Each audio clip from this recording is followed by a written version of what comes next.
Hi, friends. Hello, the world. I hope you can hear me and see me all right because I am trying a new microphone, or at least the one that I haven't used in a while. So, today's topic that I mentioned already is money philosophy that I wanted to establish for myself. And I wanted to go through this process with myself, just in the case of my brain gets into the scarcity mode, and when it gets into this drama mode, and when it wants to prioritize money over anything else, I can remind myself what my money philosophy is and act from there. And that's the reason why I wanted to establish this once and for all for myself. And I wanted to share this with you, and not only the philosophy itself, but how I came to that philosophy in my own journey that I'm hoping that may be also of interest for you. So obviously some of the dramas that I wanted to just mention, because I'm assuming that this is quite common that I keep also hearing from other people, and I've been sharing throughout the week about different aspects of money that I have considered. I have considered how and what type of relationship I have with money, and what are the hypocrisies, the scarcities that are coming out. So today I just wanted to highlight some of the dramas that my brain often presents to me as something that is dramatic, something that is bad, that I have to save and rescue and do something about it, right? So obviously the usual scarcity mindset around money, it could be something like, I don't have enough money, I'm not secure unless I have X amount of money, I can earn enough money, or I need a consistent income in order to feel secure and safe. Am I really worth this amount of money? I can't pursue my dreams as I need my income, or I can't tell anyone how much I am earning, or I should not be earning this much. So a lot of this uh, uh, money related dramas that my brain keeps bringing up. And I also noticed from discussing with other clients that it's the same that keeps coming up. And I wanted to have a look at all of these dramas and settle once and for all why my philosophy is this and what am I going to do about those dramas. The process of going through these dramas and all the thoughts is uh, I wanted to look first at what is important, what I value most in life. And based on that, I wanted to see how money is serving me in those values that I have in life. And to my quite a surprise, I realized that my money philosophy was sometimes wobbly and not clear. At other times, it's very secretive, or like I was describing it, having a relationship with money, like having a relationship with a lover. This type of relationship somehow I had, excited when the money is there and not really sure about the future of it, not really sure if it will work out or not. So there are a lot of insecurities around it, and secretive and hiding, and this type of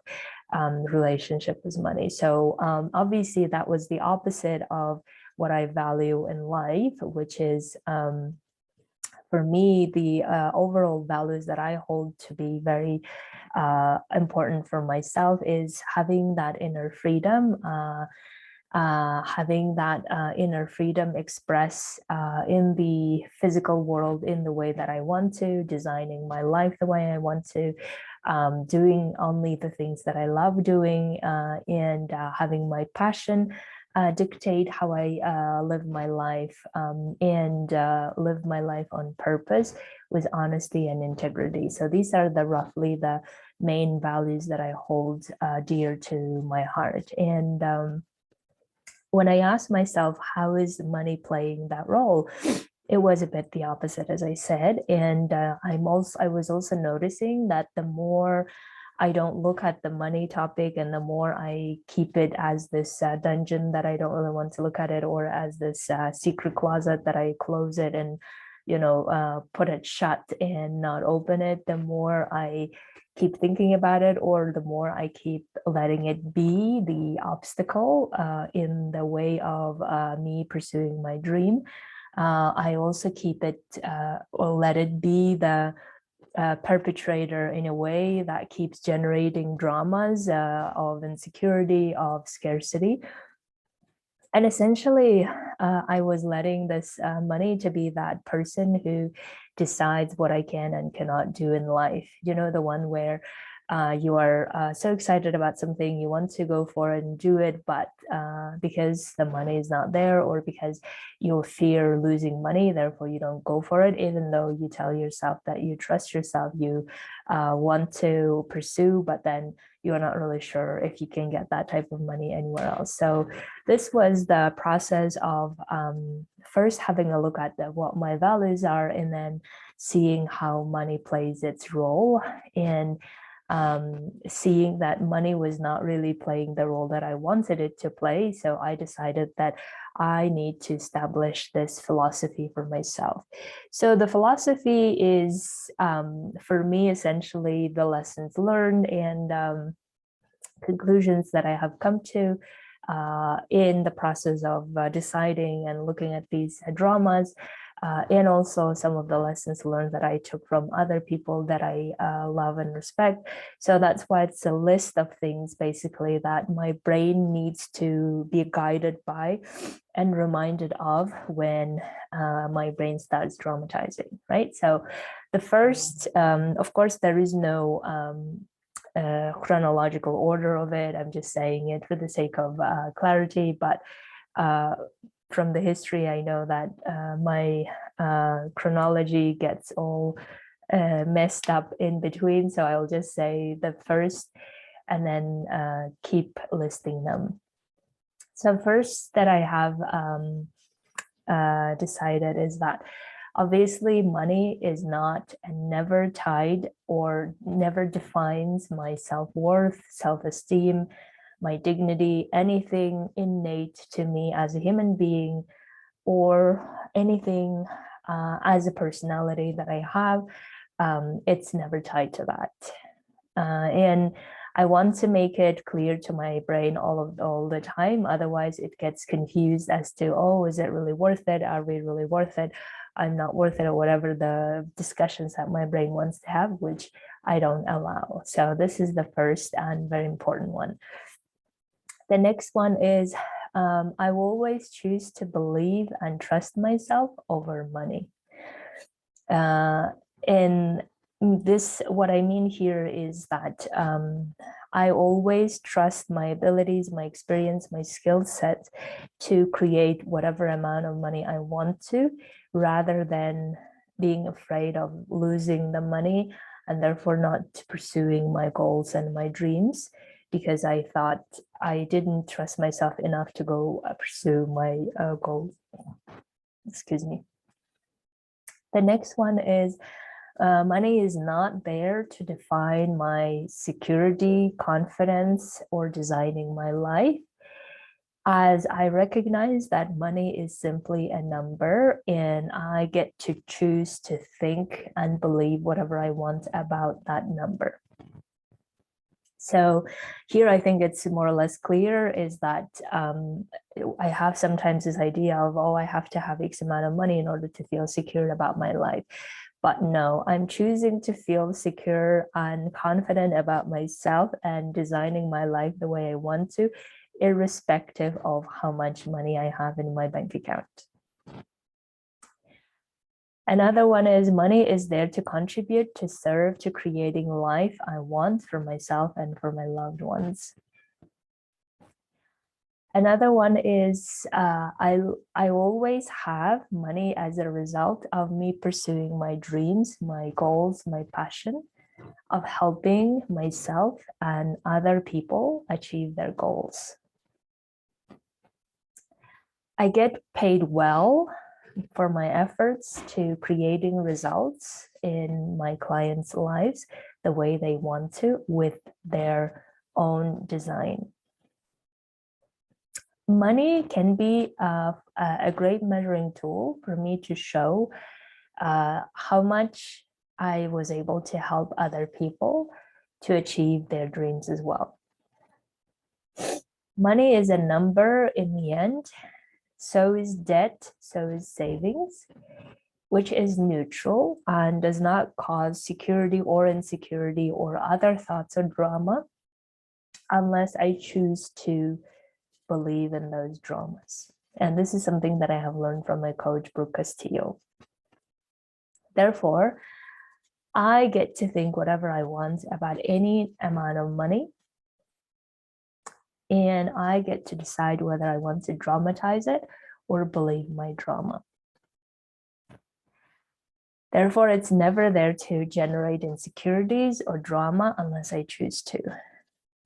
And just to highlight again, I always trust myself to create as much money as I desire to help design my life the way I want to help my clients' life the way they want to, and to contribute to other causes the way I choose to.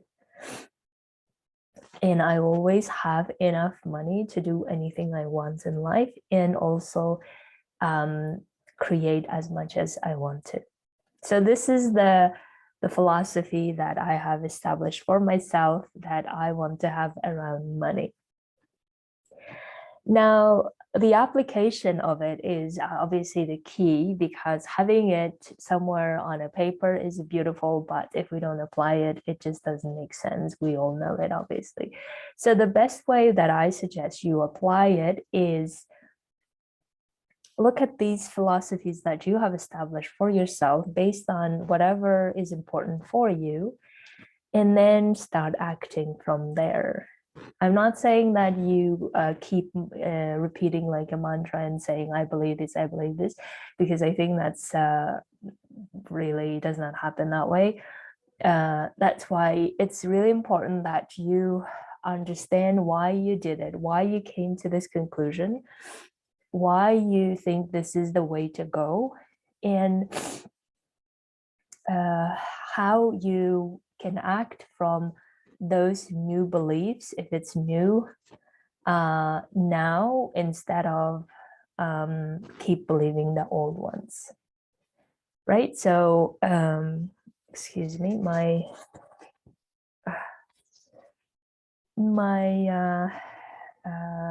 flu sickness, as I said, is in its peak. That's why I apologize. So anyway, so it's important that you really make it conscious and contemplate around these philosophies, around these beliefs or set of beliefs or whatever you want to call it, and think about how it could be true as of now and what you could do to make it true as of now, and start applying it little by little. So the way that I do it is that whenever my brain comes up with all this drama of, oh, we're not having enough, or our savings is dwindling, or we may need to get debt, or whatever else that my brain offers in my new journey of creating my life coaching practice, I tell myself what my philosophy is and why that is true, and how that is true, and start acting from there, bringing myself back to the abundance of knowing that money or the number does not define my security or confidence. It's a number that I'm choosing to think a particular thought about it now, but that's an option, and I can choose to think differently if I want to.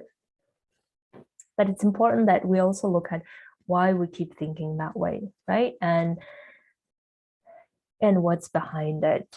But if you don't want to get into the self-coaching mode, then all you need to do, or all you can do, is just remind yourself what your philosophy is, why you chose to believe that, or why you chose that particular philosophy, because it's important to know what's behind it.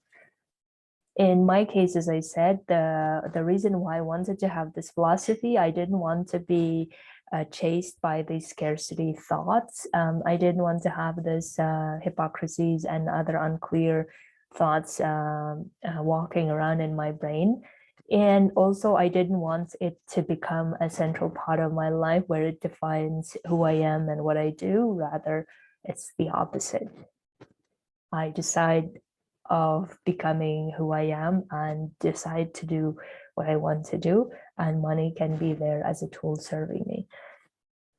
So that's why I highly suggest that you have that in clear, and then you can remind yourself that this is the reason why you just did it, and this is the reason why it's true and how it is true, and you start proving to yourself that this is how it is.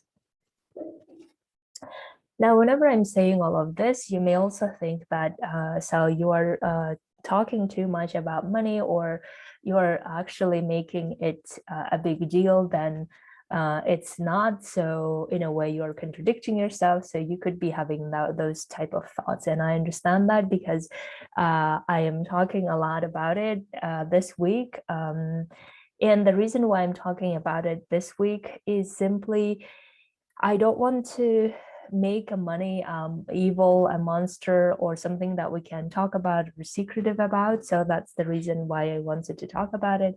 I also wanted to have it clear for myself once and for all, and not have to always dealing with the consequences of these scarcity thoughts.